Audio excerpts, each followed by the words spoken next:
지금 이게 한일 강제징용 판결 문제는 지금 시한폭탄이에요. 이게 거의 뭐 일본하고 한국하고 치킨 게임 하고 있는 거, 치킨 게임. 예?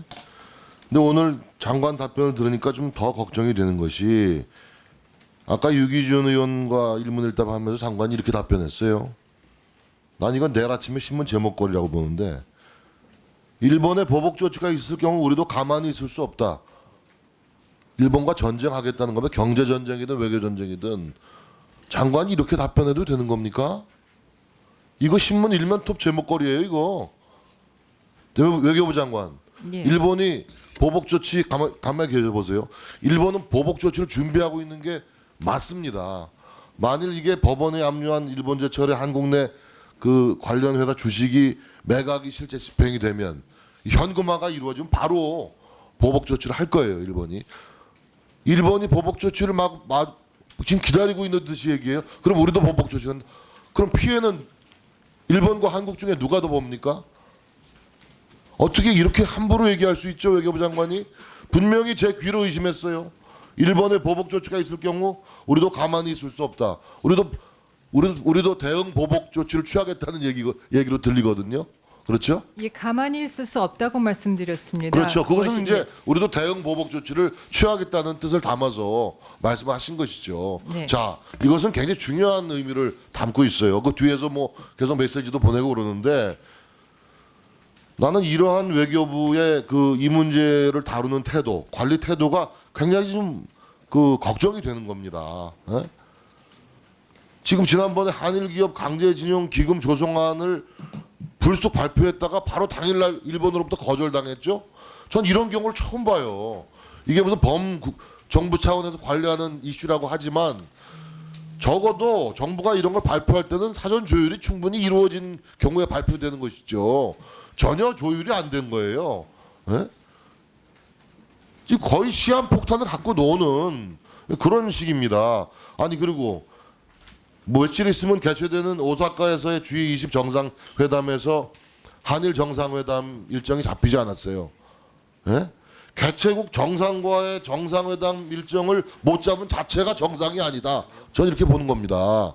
장관께서는 여기에 대해서도 다자회의에서 모든 정상회담이 다 이루어지는 게 아니다. 이렇게 아까 답변하셨어요. 그러나 이건 다르잖아요. 오사카, 일본에서 열리는 G20 정상회의는 좀 다른 겁니다. 바로 한일 양국 간에 중대한 현안이 지금 가로놓여 있고 바로 이웃 국가고 말이죠. 여기서 한일 정상회담 일정이 안 잡힌다는 것은 이 대단한 사건이 되는 거고 사단이 되는 겁니다. 그렇게 안일하게 외교부 장관이 답변할 수 있어요, 지금? 다자회의에서 모든 정상회의가 열리는 건 아니라? 이걸 어떻게 외교통일위원회에서 장관이 이런 식으로 답변을 합니까? 예, 도대체 안일하게 말씀드리는 건 아니고요. 장관의 인식과 자세가 아주 유감스럽고 걱정스럽다 이런 말씀을 제가 드리지 않을 수가 없어요. 지금 특히 오늘 이거 일본의 보복 조치가 있을 경우 우리도 가만히 있지 않겠다. 이 말씀 유효합니까?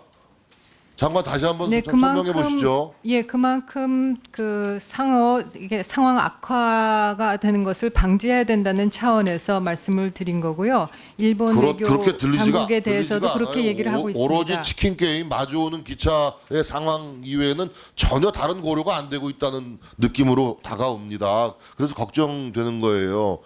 제가 3월 20일자 제 페이스북 SNS에 이 미국과 중국과의 화웨이 전쟁의 불똥이 우리나라에도 튈 수 있다라는 글을 올린 적이 있어요. 그때 아무도 제 페이스북 글이 주목받지 않다가 요즘 현실화되고 말았습니다. 지금 이게 고래 싸움에 새우등 터지고 있잖아요. 예? 화웨이는 미국은 쓰지 말라 그러고 중국은 안 쓰면 가만히 안 있겠다 그러고. 예? 우리 약한 우리는 어떻게 해야 됩니까 이거?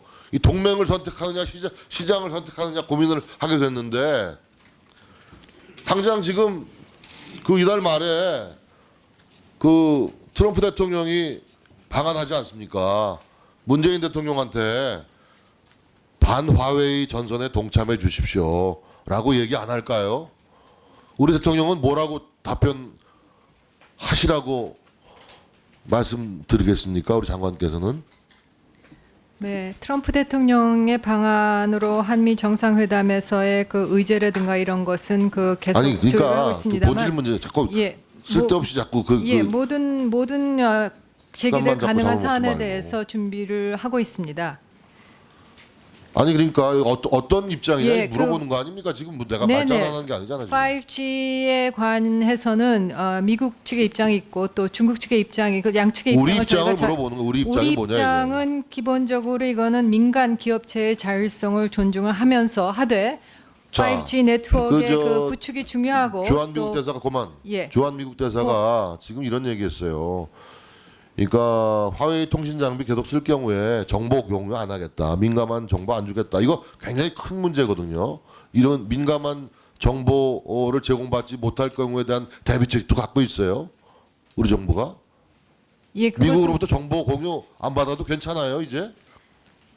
어떻게 예. 보세요? 그 5G의 보안 문제와 관련해서 그런 발언이 나온 걸로 알고 있습니다. 그래서 그렇기 때문에 저희는 5와 관련해서 그 보안 문제에 대해서 이 장비를 쓰고 있는 기업들과 긴밀히 논의를 하면서 그 자, 보안 답변 안 됐고 통일부 장관. 근데 시간이 없으니까 이 북한 목선 관련해서 장관 주재로 회의한 적 있어요? 장관 주재로 회의한 적 있어요, 없어요? 별도로 없습니다.